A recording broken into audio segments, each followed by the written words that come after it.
Greetings, welcome back to our study in Mark. This week we are in Mark chapter 5. We are working through the first part of that chapter, the story of the demoniac. Um, this follows on the heels of Jesus teaching and then crossing the sea where he calms the storm. And the first thing that we want to look at is the fact that Jesus is crossing the sea trying to get away from the crowds. He's heading to a Gentile region for the first time in Mark. Um, and he's trying to do that in order to rest. So, all of this that happens to Jesus, you want to put into the context of Jesus is trying to get away for the weekend, and this is what happens to him. He's trying to find a place where he and his disciples can relax from the work, from the stress, from the burden of dealing with the crowds. And they come to a Gentile country because obviously, if they are in Gentile dominated territory, they will not be hounded by crowds looking for a Jewish Messiah or a Jewish preacher or prophet. However, the crowds saw him, they would not be hounding him nearly as much. These people probably would not care as much. And he comes along this man who is clearly possessed by a demon. It's somewhat accidental, but Jesus, who is trying to get away, comes across somebody who is in need. Even though it's an accidental encounter, he's trying to still show compassion to the man. He's still trying to be with the man and work with the man, even though he is desperate for a break. And I think that says something about Jesus's character. It also says something about how our character can reflect Jesus, that even though we might be tired, fatigued, and worn out and ready for a break, there are just times where we need to recognize that somebody is in need and that we are the ones who can help them, even if it means giving up our rest the way Jesus does. That's something that's somewhat important to this passage. It's something to kind of think about, because what Mark is trying to teach us is, who is Jesus? Who is this man? We just saw the disciples ask that question.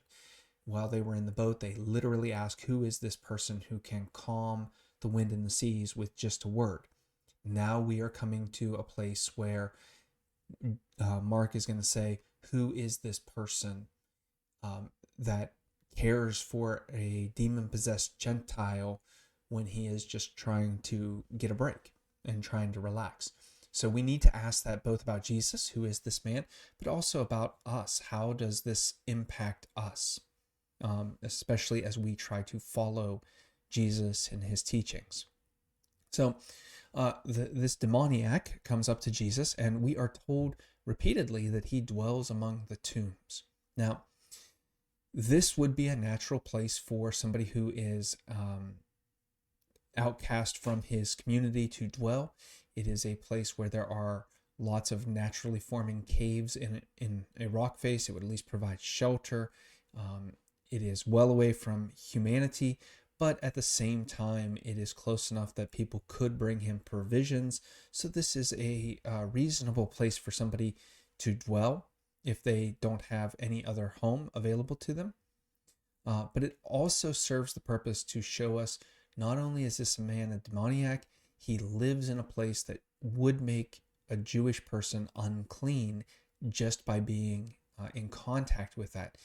Jewish law said that if you come into contact with the dead, you are to be clean, ceremonially unclean until night, and wash.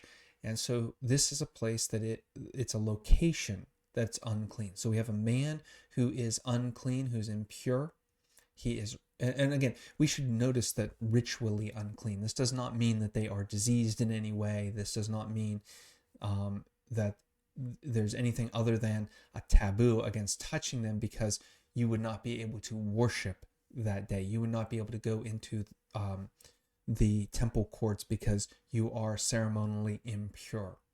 That's what, when we say unclean or impure, that's what it means. It's not sinful. It's not a it's not any kind of permanent status, because everybody at some point in their lives would have been impure and unable to go into the temple to worship.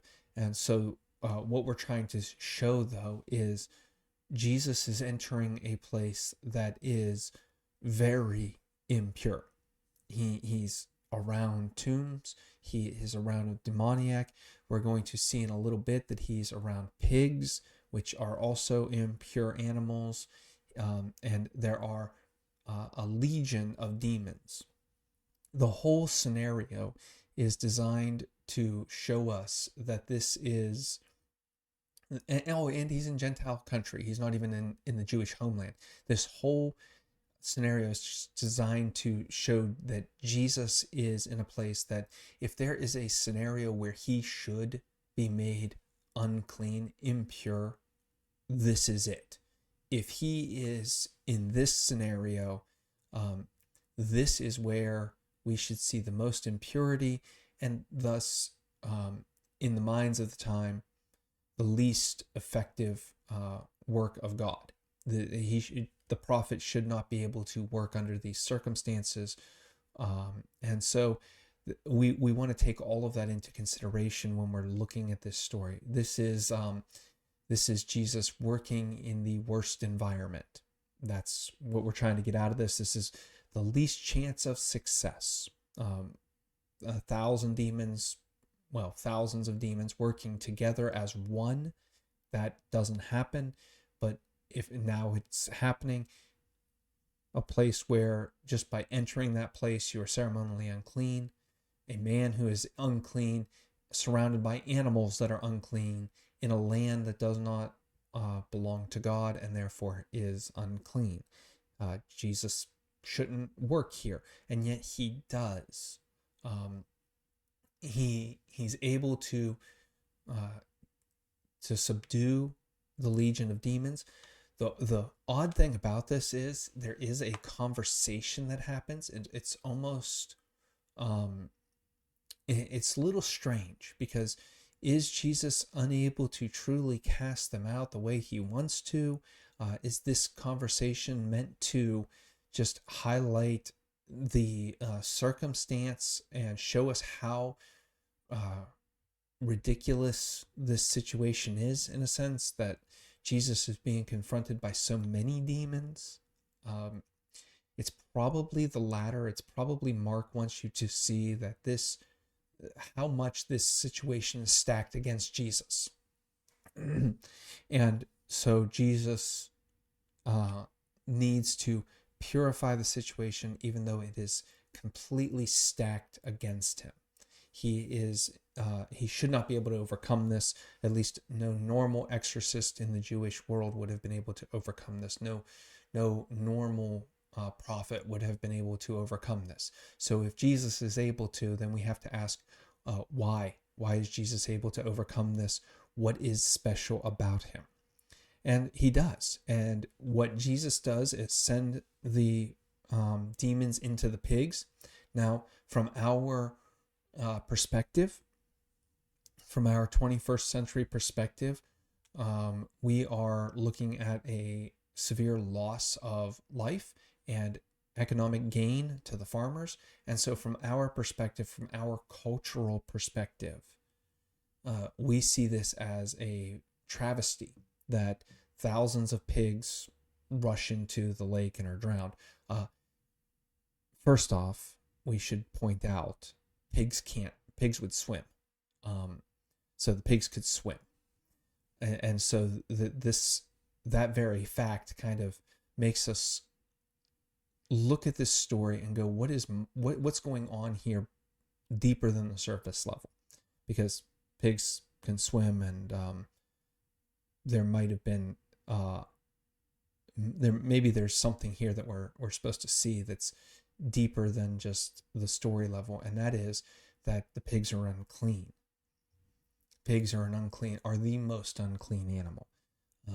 This dates back to early Jewish customs, probably because in Canaanite worship, pigs were sacred, and so Jewish customs being contrary to Canaanite customs. There's an idea that the pig is unclean, especially unclean, not just that it's unclean from the point of view of Leviticus, but it is especially unclean because it is a sacred animal to other groups.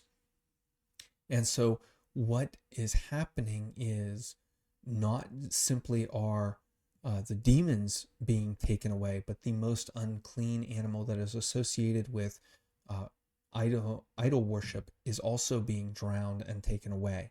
And to be drowned in the sea is, to go back to Genesis 1 for a second, it's to be drowned by chaos. So it is not even that the primary function of this is to say that chaos is, or that the demons and the pigs are returning to the chaos where they belong, away from Jesus. In other words, Jesus is cleansing all of this area.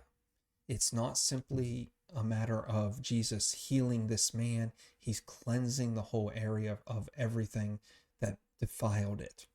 In other words, he is showing how somebody properly cleanses the community. The pig farmers rightly want to know what's going on here, and so they run down to see Jesus talking with this man.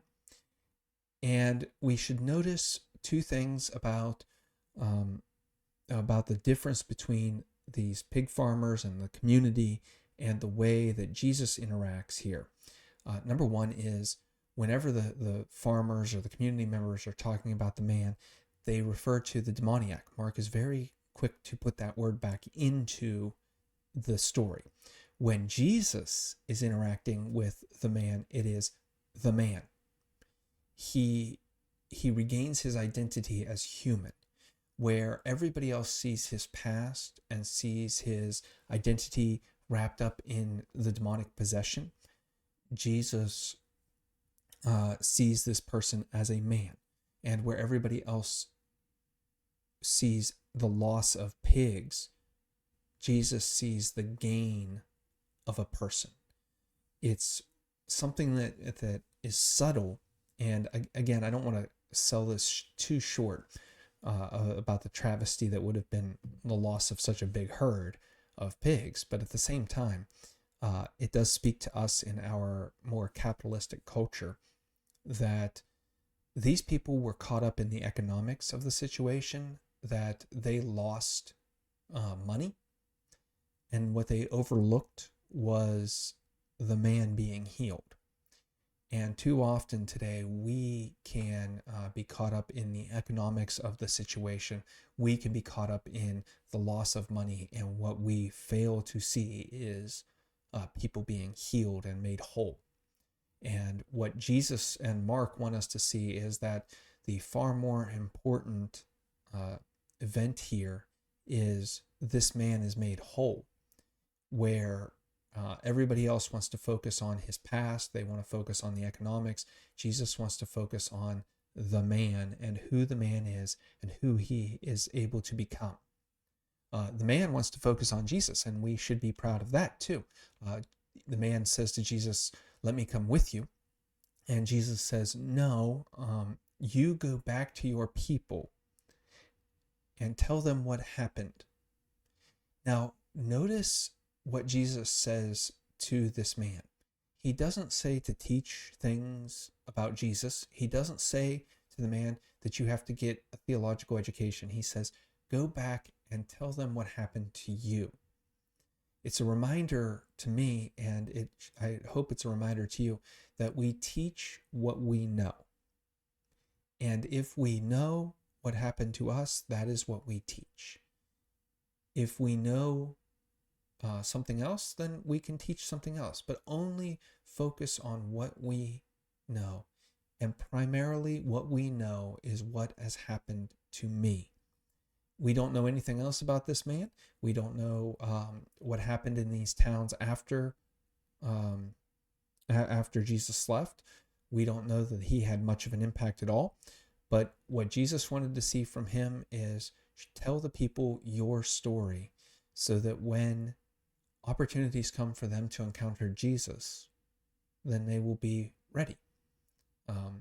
Even if they don't know exactly who Jesus is, just like reading through Mark's gospel, we don't know exactly who Jesus is yet, but we're hearing people's stories.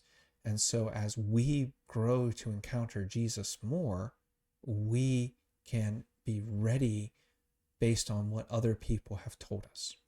Anyway, that's this video's content for Mark. I hope you enjoyed it. If you have questions or comments, please let me know. I'd love to handle them. I'd love to get into a deeper discussion with you on these issues. Until we meet again, God bless.